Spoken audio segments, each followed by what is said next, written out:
El otro día, por el Día de la Pedagogía, hice un vídeo en el que empezaba diciendo: no soy coach, solo soy pedagoga. Aprovechando así el Día de la Pedagogía para compartir un doble mensaje. Primero, cuáles son las funciones del pedagogo o del psicopedagogo, ya que es una profesión bastante desconocida, porque estamos mal organizados y no nos vendemos bien. Y en segundo lugar, el problema del coaching y el intrusismo laboral que hay detrás del mismo, en concreto en mi profesión, pero también en otras profesiones, porque se extiende a muchas áreas. Y hoy quería hablar del segundo punto, y es del coaching y del intrusismo laboral, específicamente en la pedagogía, pero también en otras áreas, como la psicología o la nutrición, como ejemplos concretos, aunque puede darse pues en muchas otras profesiones. Pero primero quiero dar unas nociones básicas sobre pedagogía, porque el primer punto pues es un punto importante. Así que aquí te voy a contar muy brevemente, pero muy breve, voy a ser muy rápida, así que escúchame, no te lo pierdas, sobre las funciones del pedagogo o psicopedagogo. Y si te apetece y te gusta y te interesa la profesión, como me dijo mucha gente en Instagram por privado, cuando el 13 de mayo, Día de la Pedagogía, compartí cosas sobre pedagogía, que hubo mucha gente que me dijo: pues me ha interesado mucho, quiero estudiar pedagogía, no sé qué, pues me lo dices y hago otro vídeo específico sobre eso. Funciones del pedagogo o psicopedagogo. Somos expertos en formación, procesos educativos y desarrollo académico, personal y profesional. Trabajamos desde un punto de vista educativo y del proceso de enseñanza-aprendizaje, más allá del ámbito académico, y con personas a lo largo de todo el ciclo vital, no solo con niños, como se tiende a pensar, por lo que las áreas de trabajo de un pedagogo van desde la detección precoz y la atención temprana de trastornos o condiciones relacionadas con el aprendizaje hasta la tercera edad, y el trabajo desde un punto de vista educativo, pasando por la etapa escolar, formal y no formal, y la adultez, interviniendo desde el ámbito vocacional de la profesión, como también desde el ámbito social y comunitario, incluso jurídico, porque los pedagogos podemos ser perito judicial, para casos que tienen que ver con necesidades educativas especiales, también casos de custodias, etcétera, un poco como un perito psicólogo, pero allá donde se nos necesite por las características del caso. Y en lo que al trabajo con adultos se refiere en el ámbito laboral profesional, estamos capacitados para la orientación profesional de adultos, empleabilidad, capacitación y en general intervención para la mejora del empleo y la decisión vocacional. Y por otro lado, la orientación académica de estudiantes adultos. Y estamos capacitados para realizar evaluaciones psicopedagógicas y emitir informes con respecto a las necesidades educativas del alumnado, especializándonos en casos relacionados con las dificultades del aprendizaje, evidentemente, y todo lo que tenga que ver con eso, en conjunto con otros profesionales, porque cada uno tiene su función en su ámbito. En fin, si tienes más curiosidades de la pedagogía, pues dímelo y te lo cuento en otro vídeo, porque hay también curiosidades. Como que para nosotros no en toda España es obligatoria la colegiación, que debería serlo, como pasa con los psicólogos, que están mejor organizados. Pero eso, si quieres, te lo cuento en otro vídeo. Dímelo en comentarios. Vamos a hablar del coaching.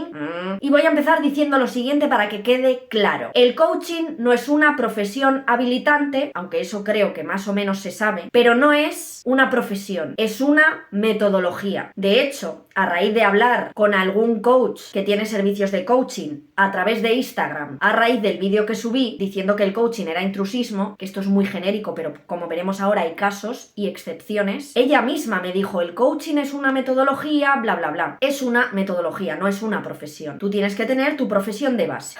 ¿Cuál es el problema que yo veo con el tema del coaching? Pues que su popularización ha llevado a que muchas personas sin la formación adecuada utilicen esta titulación y estas formaciones de coaching para salidas profesionales sin la necesidad de pasar por los 4 años de universidad y sin tener que adquirir los conocimientos que tiene una persona que ha estado más años en esa profesión. Y aquí veo una pequeña hipocresía que no está puesta en el guión, pero la digo, y es que en muchos de estos casos se habla de la titulitis, y que claro, no necesitas un título de 4 años de una carrera para ser coach, ya, pero tu titulito de coach sí lo tienes, ¿eh? Y esto sucede mucho en educación y en orientación profesional y en orientación de adultos, pero también con las pseudoterapias y con otras profesiones. Y voy a dar algunos ejemplos concretos, pero empiezo diciendo de nuevo que la línea en muchos casos es difusa entre el intrusismo, porque hay que entender por otra parte que cuando hablamos de intrusismo normalmente nos referimos en plan informal a cuando hay una persona que está haciendo o ejerciendo una actividad que tiene que ver con una profesión habilitante, pero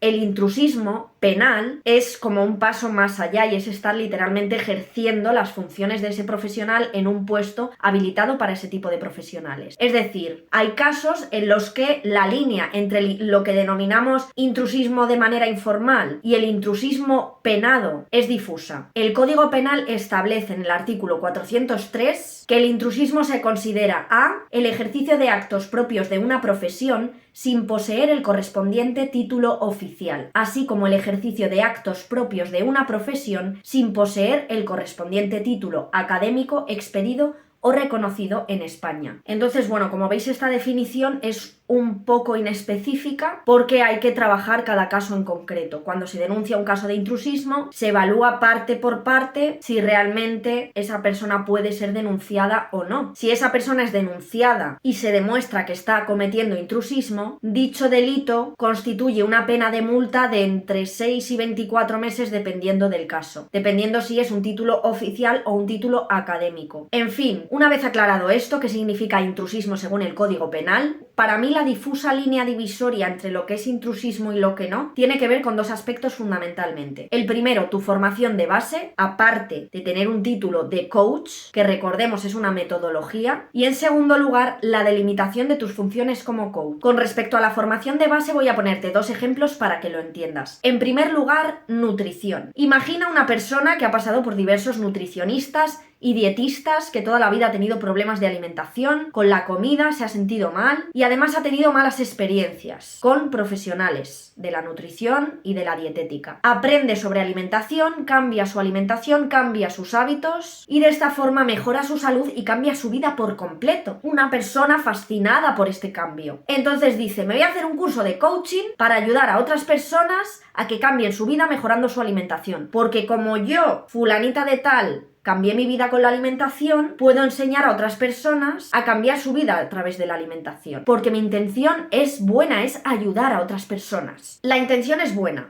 pero no es el camino. Y hay un camino mucho más sencillo, que es el siguiente. ¿Quieres ayudar a que otras personas cambien su alimentación y mejoren su vida? Pues recomiéndales a un buen nutricionista o dietista que conozcas y que se adecue a tus valores. Porque el hecho de que hayas tenido malas experiencias con profesionales no significa que todos sean así. Y lo que desde luego no puedes hacer es ofrecer asesorías y trabajar con personas haciendo pautas de alimentación sin ser nutricionista y sin ser dietista. Y esto lo hacen también muchos entrenadores personales. Mismamente, en un programa muy popular de canto en España, acudió un entrenador personal que decía que iba a pautar la alimentación a los concursantes y que decía, si alguno quiere que le paute un plan de alimentación, que me lo diga. Señor, usted no es nutricionista ni es dietista. Limítese a sus funciones. Gracias. Otro ejemplo es el coaching educativo, para asesorar a familias, para trabajar en tu vocación, en el caso de la planificación o de la orientación vocacional, que es lo que nos ocupa. Como pedagoga, aparte de tener formación básica en los procesos de aprendizaje, profesionalización, etc., también nos forman específicamente para orientar a adultos. Y estamos formados en la orientación como metodología también. La orientación es una metodología, pero tú dices orientación vocacional y no tiene punch. Pero dices coaching, que suena mucho mejor y ya, ¡oh! Cuando ambas son metodologías y son diferentes. Pero el coaching tiene una cosa muy mística, como nombre, hay mucho marketing detrás y ya está, llama la atención. Pero es una metodología como lo es la orientación. La orientación es guiar a través de preguntas, es acompañar, es asesorar en base a las necesidades de cada momento. Porque una diferencia muy importante es que un orientador, un pedagogo, está formado para analizar las necesidades de aprendizaje, las necesidades educativas, las necesidades vocacionales de la persona con la que va a trabajar, que es la parte más importante que se nos olvida, porque no es solo ponernos ala y hablar con esta persona, es analizar qué necesidades tiene, qué objetivo me propongo a largo plazo para trabajar con esta persona, analizo muy bien la parte del punto en el que se encuentra, y en todo esto somos formados los pedagogos durante 4 años, en evaluar las necesidades, en cómo se produce el aprendizaje, los avances, el progreso, todo lo que puede interferir en el proceso, las emociones, el contexto, cómo guiar, cómo enseñar, cómo aprender a lo largo de la vida. Pero como la educación es un tema muy de calle, que todo el mundo, tu vecina del quinto sabe más de educación que tú, todo el mundo sabe enseñar, todo todo el mundo sabe educar, todo el mundo sabe de educación y de orientación, pues cualquiera lo puede hacer, porque si yo me he ayudado a mí misma, ¿cómo no voy a ayudar a otros? Y es que no se entiende toda la formación que hay detrás y se banaliza, no se valora todo el trabajo que hay detrás. Que pueda haber pedagogos y maestros o lo que sea que no hagan bien su trabajo y que no sean buenos profesionales, pues claro, como en cualquier profesión, pero es que eso no quita para que tú, fulanita de tal, digas, venga, pues voy a dedicarme a esto sin ningún tipo de formación. Y luego está el coaching más relacionado con lo emocional, que aquí os dejo, si algún psicólogo me está leyendo, que comente al respecto. Pero a los psicólogos les sucede lo mismo, porque ¿cuántos coaches hay que ofrecen terapia sin ser psicólogos? Pues muchos. Y como la salud mental se ha vuelto tan mainstream, tan popular, que parece que también tu vecino, el del quinto, tiene las pautas mágicas para que tú superes tu ansiedad, porque él ha superado su ansiedad y entonces puede ayudarte a ti, pues ahora cualquiera puede ejercer esas funciones y con un curso de coaching pues ya se cree que puede hacer el trabajo que un psicólogo lleva haciendo pues muchos años. En fin, que mola más un nombrecito chulo que una formación y un bagaje y una experiencia profesional detrás. El segundo punto es el de saber dónde están tus límites como coach. Aquí es donde hablo del tema de que a veces los límites están difusos. Y en este punto hay dos cuestiones importantes. En primer lugar, casos en los que los límites están más difusos o no se considerarían intrusismo. Esto también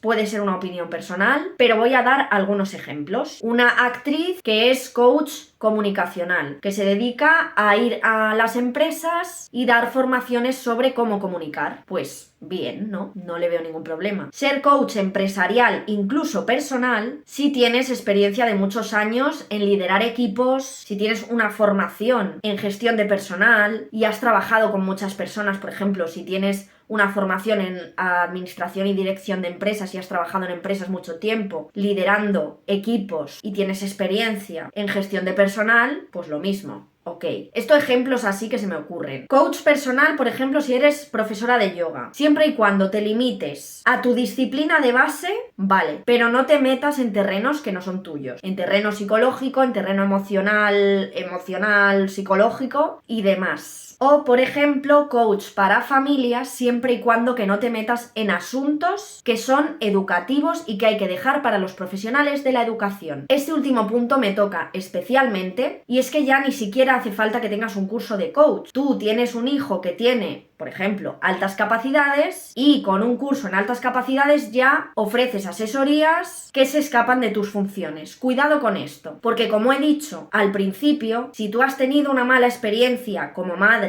con los profesionales, busca a profesionales que sí sepan de altas capacidades y recomiéndalos a otras personas. Es que es así de fácil. O colabora con profesionales para garantizar formación a las familias. Y otro tema es, pues, si una hace esto teniendo ya una formación pues de magisterio, de pedagogía o de lo que sea, o quieres empezar a formarte en ello. O por ejemplo para acompañar a familias en un proceso pues de comprensión. Pero no te metas en asuntos educativos como informes, medidas educativas, etcétera, porque esas funciones son de un pedagogo o de un maestro. Pero en fin, creo que se entiende el tema. Y en segundo lugar, esto es algo que también aplica a profesionales de carrera. Por ejemplo, yo soy psicopedagoga, que siempre digo que soy pedagoga porque es más corto, pero soy psicopedagoga. Divulgo sobre altas capacidades, empecé en primera persona y ahora pues voy hablando un poco de lo que voy aprendiendo y de otros temas educativos o de importancia en el mundo de la educación, como de lo que estoy hablando ahora mismo, pero no pretendo sentar cátedra de nada, eso en primer lugar, y en segundo lugar no me dedico a hacer evaluaciones porque no estoy capacitada para ello. Aunque yo tenga una formación que me lo permite, no lo hago. Primero porque se necesitan muchas cosas para hacer una evaluación, tú tienes que tener ciertos informes, etcétera, que tienes que comprar, qué tal, pero aparte, a mí como profesional, me gustaría, si me dedico a hacer evaluaciones, primero tener una experiencia en ello, con gente que sepa y que lleve años trabajando en ello. Luego ya si eso me dedico yo, que no es algo que quiera hacer, es por poner un ejemplo. Pero es que tampoco hago asesorías ni para familias ni para personas sobre altas capacidades. Yo tengo servicios de planificación y de orientación vocacional, pero no me dirijo exclusivamente a altas capacidades porque no me considero